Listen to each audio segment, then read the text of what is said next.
Quand je regarde ce jugement, je ne vois pas une simple défaite technique pour Donald Trump. Je vois un basculement constitutionnel. Le 20 février 2026, dans l'affaire Learning Resources Inc. V, Trump, la Cour suprême a statué, par 6 voix contre 3, que l'IEPA, la loi invoquée par Trump au nom de l'urgence, ne lui donnait pas le pouvoir d'imposer ses tarifs douaniers massifs. En clair, la Cour a dit que la présidence ne peut pas s'emparer d'un pouvoir fiscal d'une telle ampleur en prétendant que le mot importation cache soudainement le mot tarif. Même à Washington, il faut un peu plus qu'un coup de marqueur et un égo de télé, réalité pour réécrire la Constitution. Pour moi, c'est là que tout change. On ne parle plus d'un débat rhétorique entre démocrates et républicains. On parle d'une majorité de la plus haute juridiction du pays qui ferme la porte à l'une des pièces maîtresses de la stratégie économique de Trump. Et quand la Cour suprême invalide un pilier d'un mandat présidentiel, elle ne corrige pas seulement une mesure, elle redessine le terrain politique, juridique et symbolique pour tout le reste du mandat. Ce qui rend l'arrêt encore plus lourd, c'est sa logique. La Cour rappelle que la Constitution confie au Congrès le pouvoir de lever les taxes, les droits et les tarifs, et non à la Maison-Blanche. Le syllabi de l'arrêt le dit sans détour. L'IEPA n'autorise pas le président à imposer des tarifs. Ce n'est donc pas une querelle marginale sur un détail administratif. C'est un rappel brutal de la frontière entre l'exécutif et le législatif. Dans le dossier, Trump avait invoqué 2 urgences étrangères, le trafic de drogue en provenance du Canada, du Mexique et de la Chine, puis les déficits commerciaux persistants. Il avait ensuite imposé des droits de 25% sur la plupart des importations canadiennes et mexicaines, de 10% sur la plupart des importations chinoises, puis des tarifs dits réciproques d'au moins 10% sur presque tous les partenaires commerciaux, avec des hausses beaucoup plus fortes pour certains pays. La Cour a refusé l'idée qu'un tel pouvoir puisse être tiré par extension d'une loi d'urgence économique. Le trumpisme adore les portes dérobées, dommage que le texte de loi ait encore la mauvaise habitude d'exister. À partir de là, je comprends pourquoi le texte de départ présente cette décision comme l'un des plus grands revers subis par Trump devant la Cour suprême. Reuter l'a décrit comme son plus important revers judiciaire depuis son retour au pouvoir en janvier 2025. Mais je fais une distinction essentielle. Ce jugement ne lance pas automatiquement une destitution et il ne raccourcit pas mécaniquement le mandat. En revanche, il donne aux démocrates un argument beaucoup plus solide pour parler d'abus de pouvoir parce qu'il s'appuie plus seulement sur des critiques partisanes ou des lectures concurrentes du droit.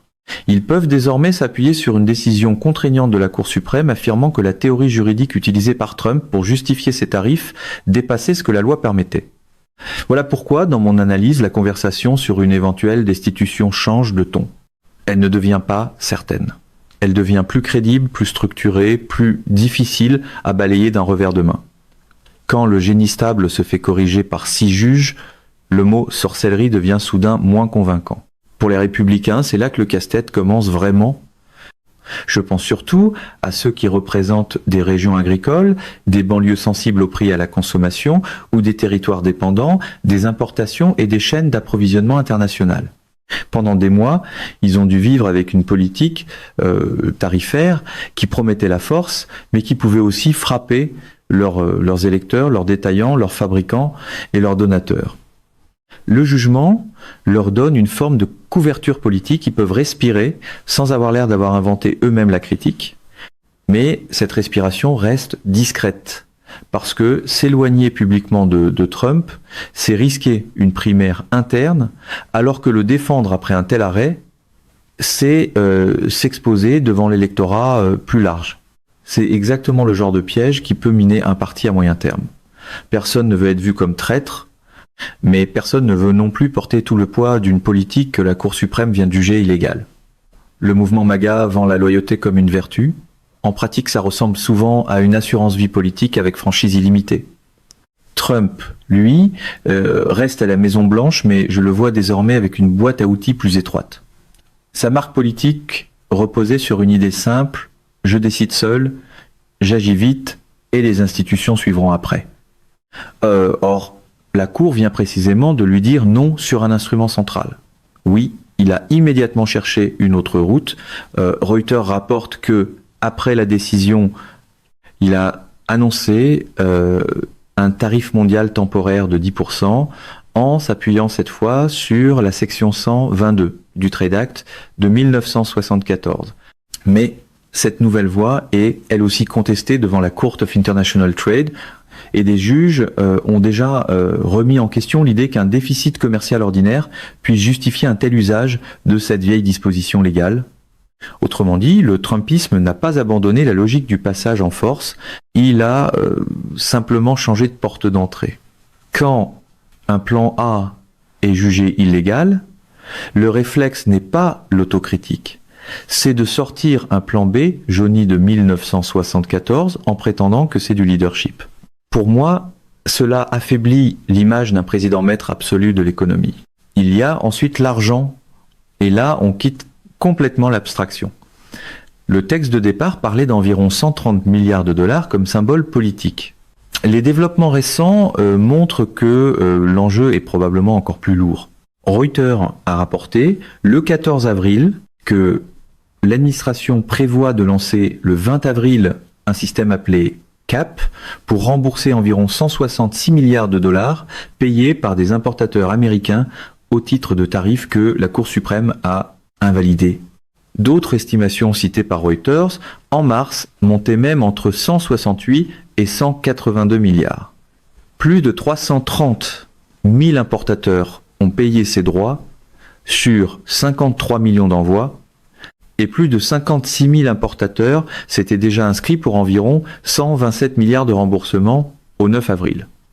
Donc pour moi, le véritable fil rouge politique n'est pas seulement Trump a perdu, c'est combien cela a coûté, qui sera remboursé, à quel rythme, avec quel chaos administratif, et combien de fois ce chiffre reviendra dans les manchettes jusqu'aux élections de mi-mandat.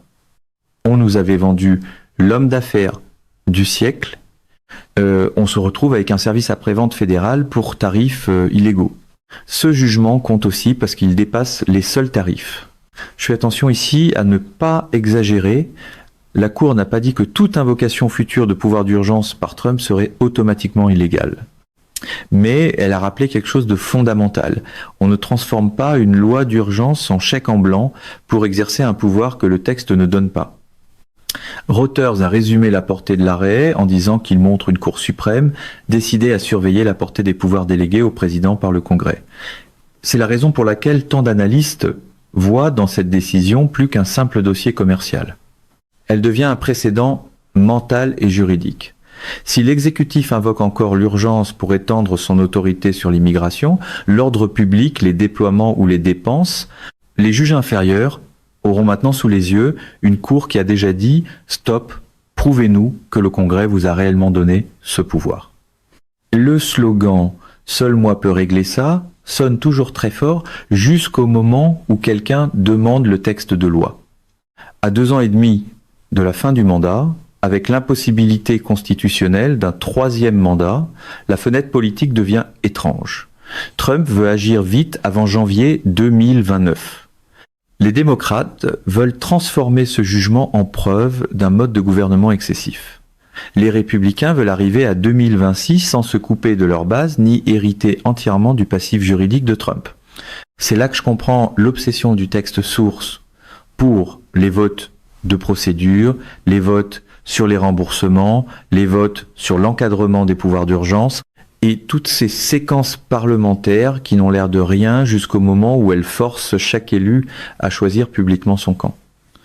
Je ne sais pas si cela mènera à une coalition bipartisane stable contre Trump.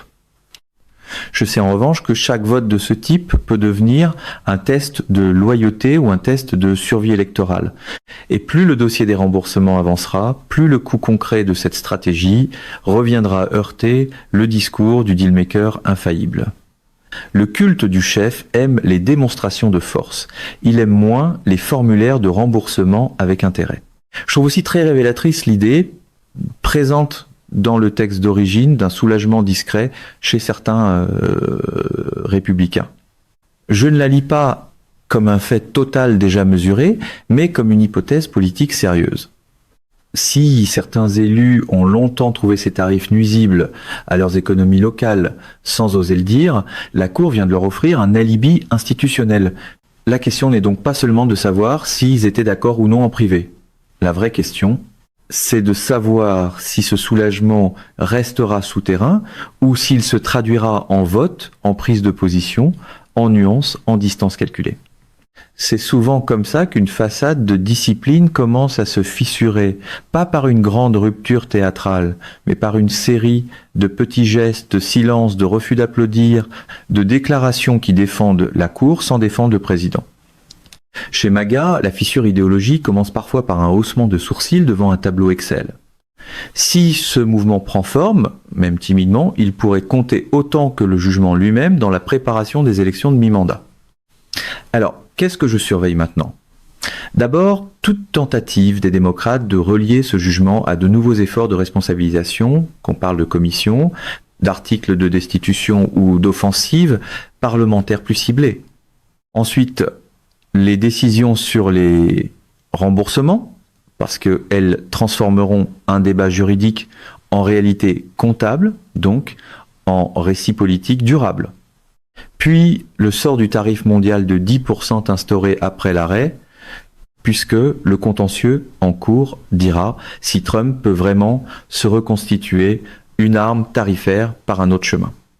Enfin, je surveille la manière dont les tribunaux utiliseront ce jugement comme repère lorsqu'on leur demandera d'évaluer d'autres invocations de l'urgence présidentielle.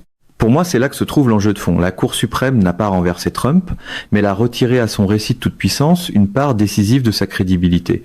Et à Washington, quand la crédibilité d'un président commence à se fissurer en même temps que sa théorie juridique, le reste du mandat peut devenir beaucoup plus long que le calendrier ne le suggère. 2 ans et demi pour un pouvoir qui se voulait illimité, c'est soudain très long, quand le mode d'emploi vient d'être refusé par la Cour suprême. Au fond, je reviens toujours à la même conclusion. Cette affaire ne dit pas seulement que Trump a perdu sur les tarifs. Elle dit que son style de gouvernement, fondé sur l'extension maximale de l'autorité exécutive, vient d'être stoppé net sur un terrain où il se croyait intouchable. Elle dit aussi que le coût politique de cette défaite ne disparaîtra pas avec un cycle de nouvelles, parce qu'il va se mesurer en remboursement, en recours, en campagne de 2026, en débat parlementaire et en comparution judiciaire chaque fois qu'un avocat ou un juge rappellera que ces tarifs ont été jugés illégaux. Pour moi, voilà la vraie portée du moment. Trump n'est pas sorti du jeu, mais il joue maintenant avec moins d'outils, moins de mystique et moins de marge. Le compte à rebours vers 2026 ne fait que commencer, et ce jugement pourrait bien devenir la pièce autour de laquelle tout le reste s'ordonne. La bataille sur l'abus de pouvoir, la crédibilité des républicains, la capacité des démocrates à imposer un récit cohérent, et la manière dont les électeurs jugeront l'idée même d'une présidence qui se rêve sans limite. Le trumpisme voulait une présidence impériale, il vient de se rappeler que les empires ont parfois la mauvaise idée de tomber sur un article premier,